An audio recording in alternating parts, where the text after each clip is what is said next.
The exhibit that we will be hosting is actually produced by the Smithsonian Institution. They have a special branch that develops exhibits that are designed to go out to smaller, medium-sized museums all throughout the country. And we've hosted their exhibits in the past, and it's been very successful for us. So we're really excited about this exhibit. It's called Between Fences. A fence is a barrier to keep something in or out. Let's think about fences for a minute or two. And in our lives, what do they do? The first recollection that we may recall is the crib with a fence so tall. It was soft, warm, and safe, just right for sleeping all through the day. Room service was great. A little crying would bring someone right away. We finally found out that being on all fours made it possible to take house tours. Another fence quickly came into view for quite a while. We were prisoners in a playpen, and they expected us to smile. The day finally came for our release, but confinement did not cease. Roaming through the house would be so much fun, but a collapsible fence stopped entry to all but one. Eventually, we were allowed to go outside to play, but there was a tall fence to keep us from going astray. The Brandeberry Wall was built, and I should mention that it's named after Frank Brandeberry, who was one of the superintendents here.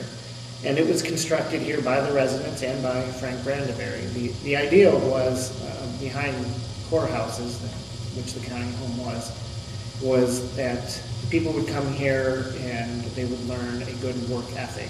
Because one of the attitudes at the time was, if you were poor or if you were unemployed, it was because you were lazy and you didn't have a good work ethic. So part of this, I think, was just kind of the idea that work was therapeutic.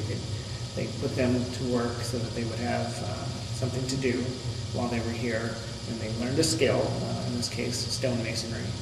It also creates a sense of past and present. Where the wall is constructed of stone, it's harkening back to the contemporary, or harkening back to traditional building methods that would have been used during the time in which it was constructed, and it would be very expensive to reproduce that wall today. Fences can be thought of in ways, or in terms of how we define who we are as people living in Northwest Ohio. We could define that into more specific cultural groups. It could be based upon religious perspective. It could be based upon economic or educational level. And by defining who we are and creating some sort of boundary, we have ways of policing boundary. Boundaries can be policed by the practices that we engage in. Boundaries can be policed by what we choose to eat or drink. Boundaries can be created and maintained by creating this sense of social distinction, especially when we think of boundaries like the gated community and communities being surrounded by a fence. It suggests that only those who live in a specific community are welcome to be in that area. It really looks at the class separations in the United States. It also looks at land and property rights issues. That was a very big issue, especially out west, not so much here in Ohio. But there certainly are things in the exhibit that are very, very applicable to Wood County and Northwest Ohio in general.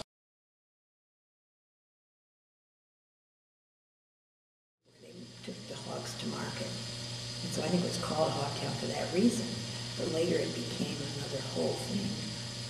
Really kind of tough neighborhood there.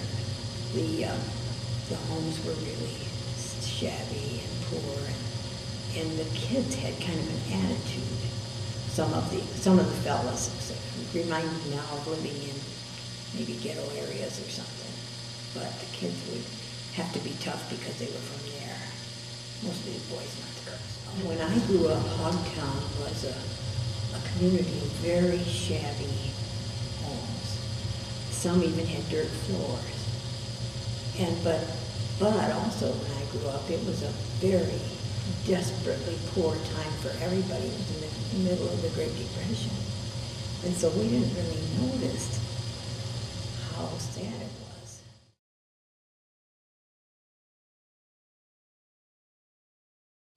We are open Tuesday through Friday, 9:30 to 4:30, and then on the weekend, Saturday and Sunday, 1 to 4. April 9th through May 7th is when we'll be hosting the exhibit. And of course, you can check our website, woodcountyhistory.org, to keep up to date with all the activities and get the full schedule and everything.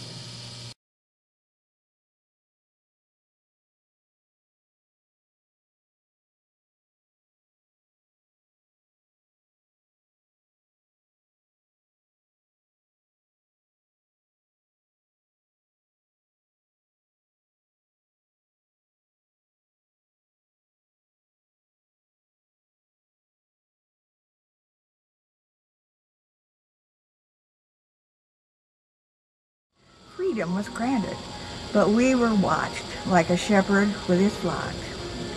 It became a delight to have fences to enjoy and have fun. They were great to climb, jump over, and hide from everyone. Neighbors were friendly, no worry of crime. Gossiping over the backyard fence was a daily pastime. Mending fences can bring happiness indeed. As with many things we take for granted every day, the fences in our lives have been important in some way.